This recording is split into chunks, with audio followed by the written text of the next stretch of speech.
विधानसभा उपचुनाव के नामांकन के अंतिम दिन रामगढ़ विधानसभा सीट से भाजपा के पूर्व विधायक सह प्रत्याशी अशोक कुमार सिंह नामांकन का पर्चा दाखिल करने पहुंचे। इस दौरान बिहार सरकार के श्रम संसाधन मंत्री संतोष सिंह सहित भाजपा के कई नेता मौजूद रहे। 2020 विधानसभा चुनाव में भाजपा तीसरे स्थान पर थी। इस मामले पर भाजपा प्रत्याशी अशोक सिंह ने कहा कि इस बार भाजपा रामगढ़ में पहले स्थान पर रहेगी, इसमें कोई अंतर नहीं था। भ्रम की स्थिति फैलाकर लोग आगे निकल गए। यूं कहें तो रामगढ़ के लिए यह एक एक्सीडेंट था। भाजपा प्रत्याशी अशोक सिंह ने संसद के बयान पर पलटवार करते हुए कहा कि जिनके खानदान का रोम रोम भ्रष्टाचार में डूबा हुआ है और मेरी चुनौती है कि अगर सुई के नोक भर भी हमारे ऊपर भ्रष्टाचार का दाग लगेगा तो मैं सामाजिक और राजनीतिक जीवन से संन्यास ले लूंगा। सुधाकर सिंह के खानदान में ऐसा एक भी व्यक्ति नहीं जो भ्रष्टाचार के आकंठ में न डूबा हो। मैं यह नहीं कहता, आप निकाल लीजिए। पटना हाईकोर्ट में शपथ पत्र उनके द्वारा दिया गया है।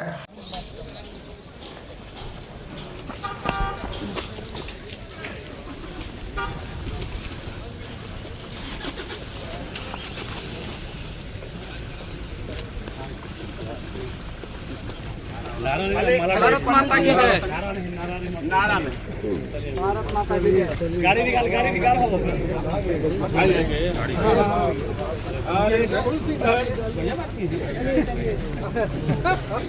चले गए।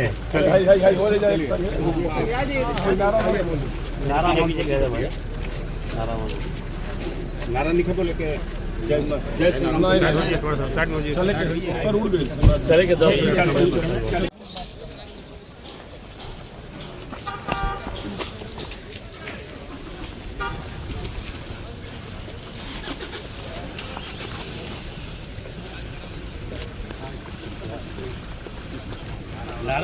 भारत माता की जय।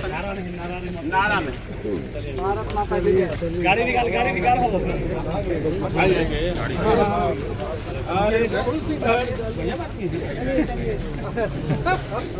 चले गए।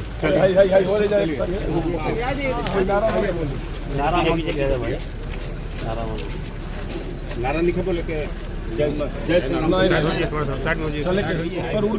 चले के 10।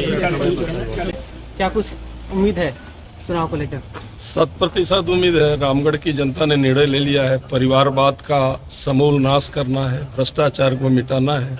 रामगढ़ का जो सर्वांगीण विकास 2020 के बाद रुका हुआ है उसे तेज गति देना है और रामगढ़ को सुंदर रामगढ़ बनाना है। पिछली विधानसभा में तीसरे नंबर पर बीजेपी थी, इस बार क्या लगता है? बीजेपी इस बार नंबर 1 पर रहेगी और जो तीसरे नंबर की बात कर रहे हैं उसमें कोई अंतर नहीं था। भ्रम फैला के लोग आगे निकल गए थे और यूं कहूं तो रामगढ़ के लिए एक्सीडेंट था, जिस बात को रामगढ़ की जनता समझ चुकी है। लड़ाई किससे मानते हैं सर? बीजेपी से सभी लोग लड़ रहे हैं, कौन लड़ेगा अब वो जाने, लड़ने वाले जाने।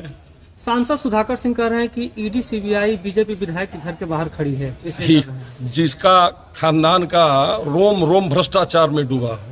मेरा चुनौती है कि अगर सुई के नोक भर भी हमारे ऊपर भ्रष्टाचार का दाग लगेगा तो मैं सामाजिक जीवन से, राजनीतिक जीवन से संन्यास ले लूँगा। उनका पूरा का पूरा खानदान, उनके खानदान में एक भी व्यक्ति नहीं है जो भ्रष्टाचार में आकंठ न डूबा हो। मैं नहीं कहता, आप निकाल लीजिए पटना उच्चतम न्यायालय का अफिडेविट, शपथ पत्र उनके द्वारा दिया हो। कहाँ से संपत्ति आई? सब भ्रष्टाचारी, चोर मचाए सो हो। भारतीय जनता पार्टी का कार्यकर्ता किसी भी कीमत पर भ्रष्टाचारी नहीं हो सकता, इस बात की मैं गारंटी। मुद्दा क्या होगा सर इस बार रामगढ़ में? मैं बता तो दिया आपको, रामगढ़ का सर्वांगीण विकास और हो रहा विकास, बन रहा नया भारत मोदी जी के नेतृत्व में। हाँ।